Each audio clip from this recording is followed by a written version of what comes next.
Really good team win today. A lot of good things out there today, but the first thing that I want to talk about is I just want to talk about Mike Hawkins. I want to talk about how he has been the last 2 weeks throughout the bye week and throughout this week of preparation. He's been stellar. He's been an awesome teammate, and he really stepped in and commanded the role. And I think you saw a lot of that today too. So just a testament to that kid, testament to his process, testament to how he has worked and how he's put himself in position to be successful.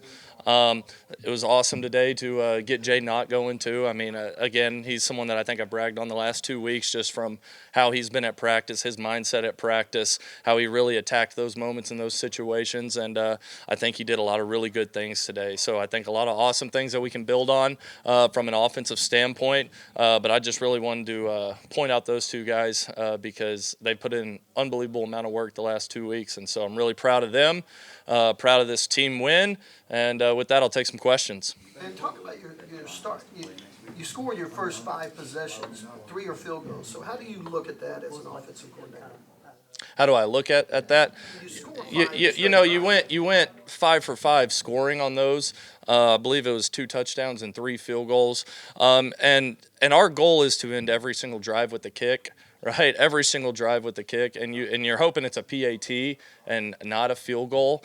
And there's just a few little things on those drives that we kicked field goals that kept us from staying on schedule or moving the ball down the field.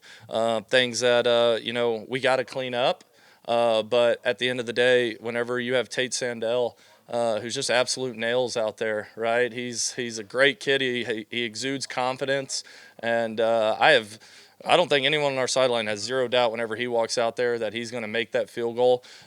So you're proud of the 5 for 5 scoring drive, but you got to clean up those things because you want to end with touchdowns. You want to.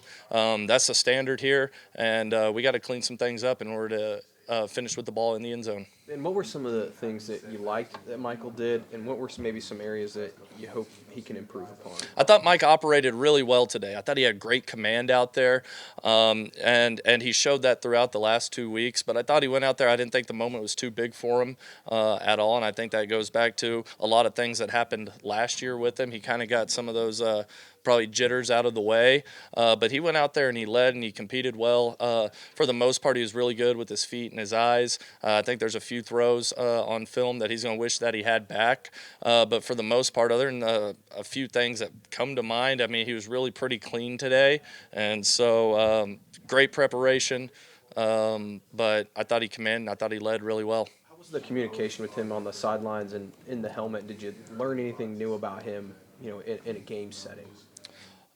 Learn about anything new about him in a game setting? That's a good question. He was really, really good and really receptive on the sideline. It helps having the tablet right there. You can give immediate feedback. Hey, what were you looking at right here? Why'd you go here instead of there? And he was really, really receptive to any coaching that went on, but he was able to articulate what he saw on the field really well. And so I thought that was really big time. The fact that he could come off before we even watched the play and able to articulate what happened, and then you watch it and it's like, okay, yeah, I see what you're talking about right there. So just really receptive and really aware of everything that was going on. And how much did it help Mike and you guys in an offense that Isaiah seemed to always just be in the right spot and the consistency that he's had? Yeah, you said it right there. I mean, he is as consistent as they come. He's a guy that you can trust. He's a guy that I think everybody in the building trusts. He's where he's supposed to be, when he's supposed to be there, getting there how he's supposed to be there. And that builds a lot of confidence in not only coaches, but the quarterback and the other players. And so he's a model of consistency in our building, from taking care of his body physically to how he prepares himself mentally for the games.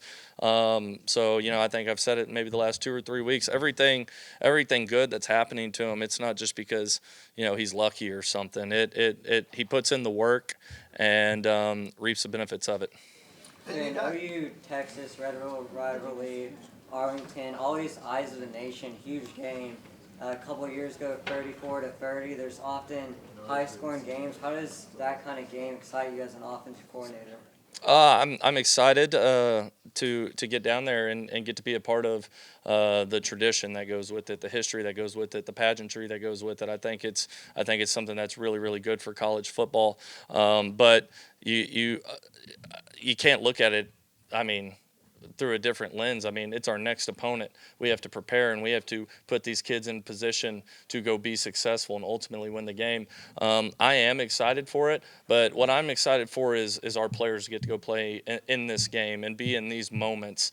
A lot of our guys have done that before. They've been here for a few years, but some of them haven't. I think it's going to be a really special moment that these guys are going to get to carry with them for the rest of their lives, and so really excited about it. And you got a number of guys, new guys, that you played a number of tight ends. Helms gets a touchdown. As you mentioned earlier, Ott got going today. How does this going to help your offense down the road? I think it builds really, really good competitive depth, but also it's stuff that you can springboard into the future. All right, you can build off of this. You can build off these game reps, these live reps, because practice is really, really good. Practice can only take you so far, though, from a football player standpoint. You have to have the real-time gameplay experience, and I think that's going to be really good for us. We were able to get a lot of guys in today, and that's really exciting. A lot of those guys, they have earned it. Earned the right to play, especially in a moment like that. So I was happy to see us get a lot of guys in there. I was happy to see some of the guys step up that stepped up, and we have to build on it. We have to make a conscious effort every single day to build off of everything that we've seen and incrementally get better. Brent was saying that he's assuming that John won't be available next weekend. With what you saw from Michael today, did that do anything to just reaffirm your confidence heading into back in SEC play with him as a potential starter? Yeah, I mean, back to what I said on Tuesday, I believe in Mike Hawkins, and I have a lot of confidence in Mike Hawkins, and he's done that with his preparation and his work. So, I mean, whether John's available or not, whether we play with Mike or whoever we play with, I got a lot of confidence in those guys, and again, it's just the type of kids they are, the type of kid that Mike is, and the way that he prepares himself too. So I got a lot of confidence in Mike Hawkins.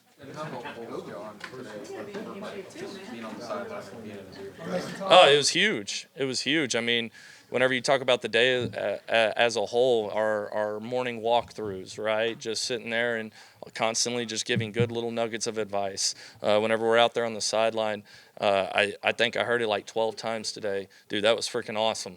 Like talking to Mike and that affirmation goes so far for a kid's confidence and his ability to keep on playing.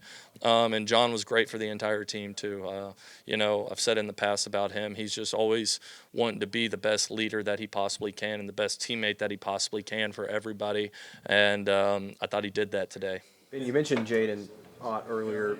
What's it just say about his investment, to stay bought in, even though maybe he hasn't had the start to the season that maybe he wanted? Well, he's a very mature kid. He's a very aware kid, and he's a very experienced kid.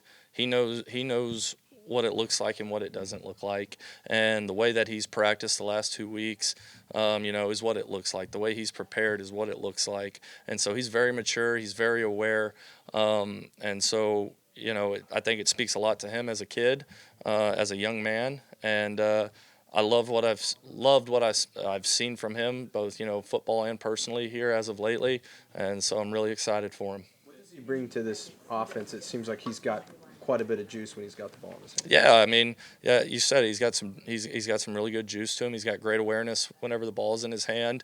He does a great job of being patient, and sticking his foot and getting vertical and finishing with his pads going forward. So, and again, I don't think you can discount the amount of ball that he's played and the experience that he has. That goes a long way, especially whenever we get into the second half of the season.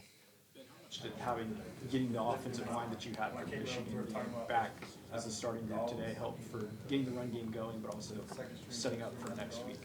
I think it's huge. I think it's really huge. Again, the offensive line position is all about cohesion and chemistry. So the more that you can get the same group playing together, the more the communication is going to build. The stronger the communication is going to get. Being on the same page, coming off violent, being a violent offensive lineman, it's going to build the more and more you're around the same guys. And so I think it's a big thing for us. And got to keep on getting better.